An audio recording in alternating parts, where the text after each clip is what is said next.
8 horas e 54 minutos, vamos para o Salão Verde conversar com a repórter Carol Nogueira ao vivo. Carol, bom dia. O plenário deve ter mais um dia aí para ser afetado pelos debates lá na CCJ. O que a gente pode esperar do plenário hoje, Carol? É possível que a discussão e até a possibilidade de votação já da denúncia lá na Comissão de Constituição e Justiça afete as discussões em plenário, mas os deputados estão otimistas também sobre a possibilidade de haver algum debate, quem sabe até a votação desse projeto então que aumenta as multas que podem ser aplicadas tanto pelo Banco Central como pela Comissão de Valores Imobiliários, essas entidades aí que têm esse papel também de fiscalização das instituições financeiras. Existe essa dúvida, como a gente viu aí no debate ontem em plenário, se o acordo de leniência dos bancos está previsto ou não no texto desse projeto. Essa discussão deve continuar ao longo do dia de hoje. Essa medida provisória, com o texto original que tratava disso, deveria ter sido votado na semana passada, acabou impactada pela discussão lá na CCJ. A MP venceria amanhã, então esse projeto de lei vem então cumprir então esse papel de substituir esse texto que não foi votado. A gente vai conversar um pouco mais sobre essa pauta do plenário e outras coisas que podem ser votadas com os deputados Júlio César, que é vice-líder do PSD do Piauí, e com o deputado Edmilson Rodrigues, que é vice-líder do PSOL e é do PSOL do Pará. Deputado Júlio César, sua expectativa para essa votação hoje? Você acha que o CCJ vai acabar influenciando muito? Esse projeto pode ser votado? Eu acho que a atenção do povo brasileiro é sobre essa avaliação da CCJ ser concluído hoje, para depois encaminhar ao plenário da Câmara esse processo contra o presidente da República. Mas eu não sei, eu não sou da CCJ, não acompanho de perto, ainda tem muita gente para falar, uns 20 ou 30 pessoas para falar, deputados. Eu vou esperar terminar a CCJ e esperar que seja realmente apreciado esse projeto de interesse do sistema financeiro brasileiro, mas principalmente do sistema bancário e do Banco Central. Deputado Edmilson, qual que é a posição da oposição, do senhor pessoalmente, em relação a esse projeto? Olha, o projeto é uma exigência do sistema financeiro internacional. Me refiro aqui ao Banco Mundial e Fundo Monetário Internacional, que estarão já até dezembro no Brasil para verificar se o Brasil se enquadra às normas que, em certa medida, são impostas pelas organizações financeiras multilaterais, né? Inclusive o FMI e o Banco Mundial. Então, tem aspectos positivos no mérito do projeto, o fortalecimento do Banco Central, a criação da carreira de auditor, como estava previsto originalmente, tirou-se, mas reincluiu-se. Agora, envolve grandes montantes, são, na verdade, cifras estratosféricas, de modo que é de tamanha importância que a pressa não ajuda. Aí o governo perdeu o prazo da medida provisória. O artigo 62, parágrafo 10º da Constituição, já o Supremo Tribunal se manifestou sobre isso, impede reedição de medida provisória. Aí o governo cometeu uma ilegalidade. Chamou um líder do DEM, deputado Paulo Derney, uma pessoa muito preparada, mas ele, como deputado, como eu, até o presidente da Câmara, não tem o poder constitucional de apresentar um projeto dessa natureza, porque ele interfere na estrutura organofuncional, ele estabelece hierarquias, ele cria, inclusive, carreiras dentro de órgãos federais, autarquias, como o Banco Central, a própria Comissão de Valores Mobiliários, de modo que não é competência de deputado. A iniciativa tem que ser do Executivo. Então, o Executivo perdeu o prazo da medida provisória, que não foi votada em tempo, isso causou um estresse, todos lembram, a sessão foi suspensa pelo presidente Rodrigo, que cobrou publicamente a presença da bancada do governo. Então, depois que o governo não consegue aprovar, comete uma ilegalidade tomando a iniciativa através de um deputado. Então é inconstitucional, por isso o pessoal ontem encaminhou contrário à urgência. Pode até ser questionado na Justiça, então. Deputado Júlio César, outras pautas que podem ser votadas, está em pauta também aquela PEC que muda o rito de tramitação das medidas provisórias. Na opinião do senhor, isso melhora, piora, acelera o rito de tramitação? Como é que isso deve ser encaminhado pelo plenário? Deve ser encaminhado de acordo com aquilo que está escrito, para dar celeridade no andamento das medidas provisórias, que, como bem disse o deputado Edmilson, o governo não pode reeditar.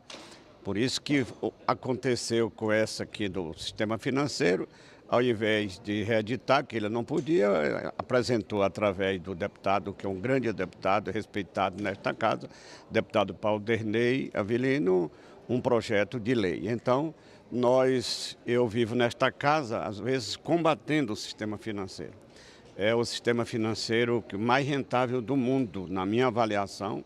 Nós temos os 5 maiores bancos, eles pagam a sua folha e os seus serviços só com tarifas e ainda ganham.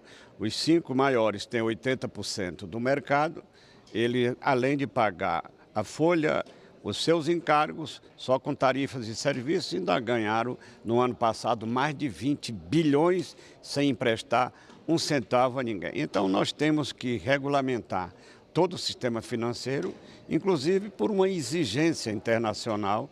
Se o Brasil não se enquadrar, vai ter penalidade do FMI e outros organismos internacionais. Então, temos que regulamentar. Agora, o que nós vamos aprovar? É o texto que está lá, vai ser mudado, vai ter a emenda aglutinativa, vai ter a emenda supressiva. Nós vamos avaliar no dia de hoje. Deputado Edmilson, sua avaliação sobre essa possibilidade de mudança no rito das medidas provisórias?